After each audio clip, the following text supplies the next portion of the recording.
Hello student, welcome to my channel Bilal sir classes.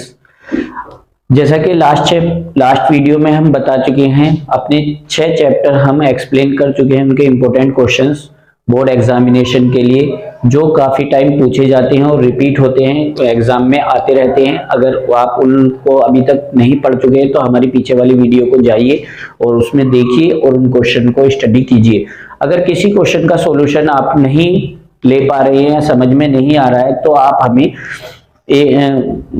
आप हमें message कर सकते हैं और हम उसका सॉल्यूशन आपको विद एक्सप्लेनेशन के साथ प्रोवाइड करा देंगे नेक्स्ट वीडियो में।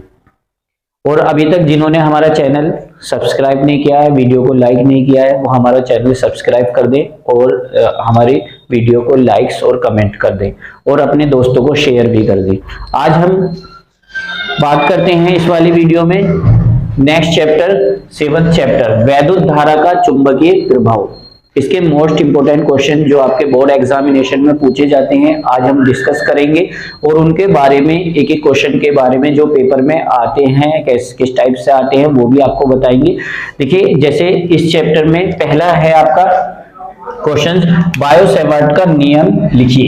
ये क्वेश्चन काफी टाइम पूछा जाता है, इंपोर्टेंट क्वेश्चन भी है। 2 ईयर से क्वेश्चन नहीं पूछा जा रहा है, बट अगर आप इस क्वेश्चन को इग्नोर करते हैं तो इसको इग्नोर मत कीजिएगा, ये इंपॉर्टेंट क्वेश्चन में है अभी भी। और लास्ट ईयर इस चैप्टर में से आपके 6 मार्क्स के क्वेश्चन पूछे गए थे। एक एमसीक्यू में क्वेश्चन आया था, जैसे कि हम देख रहे हैं कि एक क्वेश्चन तो इस चैप्टर में से एमसीक्यू में पूछा गया था 1/μ0 एप्सिलॉन नॉट, 1/μ0 एप्सिलॉन नॉट। तो वैद्युतशीलता, निर्वात की वैद्युतशीलता जो होती है इसको एप्सिलॉन नॉट बोला जाता है और निर्वात की चुंबकीयशीलता को म्यू नॉट बोला जाता है। ठीक है, तो इस चैप्टर में से ये क्वेश्चन एक तो आपका पूछा गया था एमसीक्यू में, और एक क्वेश्चन आपका जो अभी हम बताने जा रहे हैं आपको,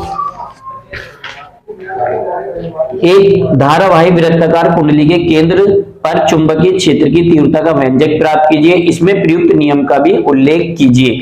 तो ये क्वेश्चन आपका सेकंड वाला जो क्वेश्चन है, हमारा सेकंड वाला क्वेश्चन है, बायो-सैवर्ट के नियम लिखिए तथा इसका प्रयोग करके वृत्ताकार धारावाही कुंडली अथवा लूप, या तो कुंडली आ सकता है या लूप, दोनों का मीन्स एक ही होता है। आपका कुंडली पूछे या लूप पूछे तो आप कंफ्यूज मत होइएगा, ये एक ही वर्ड होता है आपका, के कारण उसके केंद्र पर उत्पन्न चुंबकीय क्षेत्र बोल दे या चुंबकीय क्षेत्र की तीव्रता बोल दे। इस क्वेश्चन में जैसे बोला गया है, एक धारावाही वृत्ताकार कुंडली के केंद्र पर चुंबकीय क्षेत्र की तीव्रता का व्यंजक प्राप्त कीजिए। चुंबकीय क्षेत्र बोल देता है, चुंबकीय क्षेत्र की तीव्रता बोल देता है, तो एक ही बात होती है, आप कंफ्यूज मत होइएगा वहां पर। और फिर इस क्वेश्चन में थोड़ा सा देखिए, बोर्ड एग्जामिनेशन में क्या होता है, सीधे क्वेश्चन नहीं पूछे जाते, उसमें क्वेश्चनों को थोड़ा सा घुमा दिया जाता है बच्चों को कंफ्यूज करने के लिए। इसमें देखिए, एक धारावाही वृत्तवारी कुंडली के केंद्र पर चुंबकीय क्षेत्र की तीव्रता का व्यंजक प्राप्त कीजिए। यहाँ चुंबकीय क्षेत्र है क्वेश्चन में ज्यादातर बुक्स में, बट अब जो है चुंबकीय क्षेत्र पूछे, चुंबकीय क्षेत्र की तीव्रता पूछे, तो एक ही मीनिंग होता है उनका। और फिर इसने पूछा है इसमें प्रयुक्त नियम का उल्लेख भी कीजिए। तो इसमें प्रयुक्त नियम कौन सा है हमारा, देखिए इस क्वेश्चन में तो डायरेक्ट आपको पहले बोल दिया है कि बायो-सैवर्ट का नियम लिखिए और इसके आधार पर लिखिए, बट इसमें उल्टा पूछा है। पहले उन्होंने ये क्वेश्चन किया है आपका, वृत्ताकार धारावाही कुंडली या लूप के कारण उसके केंद्र पर उत्पन्न चुंबकीय क्षेत्र के लिए या क्षेत्र की तीव्रता के लिए व्यंजक प्राप्त कीजिए, और इसमें किस नियम का हम प्रयोग करते हैं, मतलब कि हमें बायो-सैवर्ट का नियम नीचे लिखना है। इस क्वेश्चन में अगर ऐसे आता है तो ऊपर पहले हम बायो-सैवर्ट का नियम लिखेंगे, उसको एक्सप्लेन करेंगे, देन उसके आधार पर ही हम ये व्यंजक चुंबकीय क्षेत्र की तीव्रता के लिए व्यंजक प्राप्त करेंगे। मगर बोर्ड एग्जामिनेशन में जो पूछा गया है उसमें पहले हम व्यंजक प्राप्त करेंगे, बाद में बायो-सैवर्ट के नियम का उल्लेख करेंगे। इसी के साथ हम आते हैं अपने तीसरे क्वेश्चन पे, एम्पियर का परिपथीय नियम लिखिए तथा इसके प्रयोग का अनंत लंबाई के ऋजु रेखीय धारावाही तार के कारण उत्पन्न चुंबकीय क्षेत्र के लिए व्यंजक प्राप्त कीजिए। पहले इसमें क्वेश्चन में हमें एम्पियर का परिपथीय नियम लिखना है, देन उसके आधार पर अनंत लंबाई का एक तार के लिए व्यंजक प्राप्त करना है। क्वेश्चन नंबर 4 इस साल के लिए मैं अपनी साइड से अगर आपको ये क्वेश्चन वेरी इंपॉर्टेंट बताता हूं, क्योंकि ये क्वेश्चन इस साल पूछा जा सकता है। जैसे लास्ट ईयर ये वाला ऊपर वाला सेकंड क्वेश्चन आपका रिपीट हुआ था 2023 के में, जैसे हम दिखा चुके हैं आपको इस पेपर में, आपके हम ये फोर्थ क्वेश्चन इंपॉर्टेंट है हमारी साइड से, बहुत वेरी वेरी इंपॉर्टेंट है आपका। इस क्वेश्चन को अच्छे से स्टडी कर लीजिएगा। एम्पियर का परिपतीय नियम लिखिए, पहले तो एम्पियर का परिपतीय नियम लिखना है और उसको प्रूफ का उसका व्यंजक भी आप कर लीजिएगा। फिर इसके आधार पर लंबी परिनालिका के भीतर चुंबकीय क्षेत्र के लिए व्यंजक प्राप्त कीजिए। अगर आपको ये क्वेश्चन समझ में आ जाता है तो आप कर लीजिएगा अच्छे से इसको स्टडी। बाय द वे, अगर आप इसको अच्छे से स्टडी या समझ में नहीं आता, डेरिवेशन में कभी कभी बच्चों को प्रॉब्लम्स फेस करनी होती है कि कुछ फॉर्मूले उन्हें याद नहीं होते, वो डायरेक्ट पुट कर दिए जाते हैं बुक्स में, तो आप हमें कमेंट्स कर सकते हैं, हम उसकी सोल्यूशन की वीडियो आपको पॉइंट एक एक पॉइंट के आधार पर क्लियर कर देंगे और समझा देंगे। तो देन ये वाला क्वेश्चन वेरी वेरी इंपॉर्टेंट रहेगा, आप इसको क्वेश्चन को इग्नोर मत कीजिएगा। Okay, next question, last question है इसमें, निर्वात की वैद्युतशीलता एवं निर्वात की चुंबकशीलता। जैसे कि मैंने बताया, निर्वात की वैद्युतशीलता आपकी एप्सिलॉन नॉट होती है और निर्वात की चुंबकशीलता म्यू नॉट होती है। इसे म्यू से प्रदर्शित करते हैं, म्यू नॉट होता है, जहां जीरो लगा देते हैं वो नॉट शब्द बोल दिया जाता है।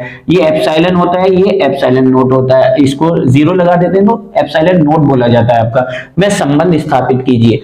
ये क्वेश्चन आपका बहुत बार रिपीट होता है, हर साल ही पेपर में पूछा जाता है। जैसे कि लास्ट ईयर ये 1 नंबर में आया था, उससे प्रीवियस ईयर में अगर देखते हैं हम तो ये 3 नंबर का पूछा गया था। इसको प्रूफ करवाते हैं वो, C = 1/रूट म्यू नॉट और एप्सिलॉन नॉट। वो एप्सिलॉन नॉट और म्यू नॉट में मतलब कि आपका निर्वात की विद्युतशीलता और निर्वात की चुंबकशीलता में संबंध स्थापित करने के लिए बोला जाता है। डायरेक्ट C = 1/रूट म्यू नॉट और एप्सिलॉन नॉट लिखा आ सकता है आपका कि इसको प्रूफ कीजिए या इन दोनों में संबंध स्थापित कीजिए, तब भी यही क्वेश्चन आपको करना है। और ये C जो है आपकी प्रकाश की चाल होती है इसमें। अगर आपको ये क्वेश्चन समझ में नहीं आता तो आप हमें कमेंट्स करके बता सकते हैं, हमें मैसेज कर सकते हैं, कमेंट्स करके हमसे पूछ सकते हैं, तो अगली वीडियो में हम इसका एक्सप्लेनेशन आपको प्रोवाइड करा देंगे पूरा, आपको स्टेप बाय स्टेप, आपको कोई प्रॉब्लम नहीं होगी। अब चलते हैं हम अपने नेक्स्ट चैप्टर नंबर 8 की ओर। लोरेंज बल किसे कहते हैं और लोरेंज बल का सूत्र लिखिए। ये क्वेश्चन काफी टाइम रिपीट होता है आपका, बहुत पूछा जाता है एग्जाम पेपर में, हर साल ये क्वेश्चन पूछा जाता है आपका। लास्ट ईयर भी ये लोरेंज बल तो नहीं आया था, बट लोरेंज बल के आधार पर एक न्यूमेरिकल आया था जो हमने यहाँ पर चौथे नंबर पे आपका लिख रखा है, उसको बाद में आते हैं उसकी तरफ। फिर आते हैं हम क्वेश्चन नंबर 2 पर, वेग फिल्टर किसे कहते हैं। ये क्वेश्चन की परिभाषा काफी बार कुछ रिपीट होती रहती है आपकी। क्वेश्चन नंबर 3 आपका, दो समांतर धारावाही चालकों के बीच कार्य करने वाले बल का सूत्र F/L mu naught upon 2 I1 I2 upon R ज्ञात कीजिए। वेरी वेरी इंपॉर्टेंट क्वेश्चन है आपका। ये क्वेश्चन 2022 और 2020 में पूछा गया था। वेरी वेरी इंपॉर्टेंट क्वेश्चन है, आप इस क्वेश्चन को जरूर पढ़ के जाना। इस क्वेश्चन को आपको जरूर स्टडी करना है और ये क्वेश्चन इस साल भी आपका इंपॉर्टेंट रहेगा। क्वेश्चन पेपर में 101% आने की संभावना है इसकी। अब चलते हैं हम क्वेश्चन नंबर 4 की। जैसा कि क्वेश्चन नंबर 4 अभी मैंने बताया था, लोरेंज बल के आधार पर ही ये क्वेश्चन आया था आपका 2023 के मॉडल पेपर में। आप देखिए इसमें क्वेश्चन को पूछा गया था, फ्लेमिंग के बाएं हाथ का नियम लिखिए। ये आपने 10th क्लास में भी पढ़ा होगा, फ्लेमिंग के बाएं हाथ का नियम। और इसमें भी ये पूछा गया है फ्लेमिंग के बाएं हाथ का नियम, जो आपने 10th क्लास में पढ़ा था वही आप लिख सकते हैं। ऐसा कुछ नहीं है कि उसको हम नहीं लिखें, आप 10th क्लास का ही फ्लेमिंग के बाएं हाथ का नियम इसमें लिख सकते हैं। अगर आपको याद है, नहीं याद है तो आप याद कर सकते हैं। और इसी के आधार पर ये क्वेश्चन पूछा गया था, फ्लेमिंग के बाएं हाथ का नियम लिखिए।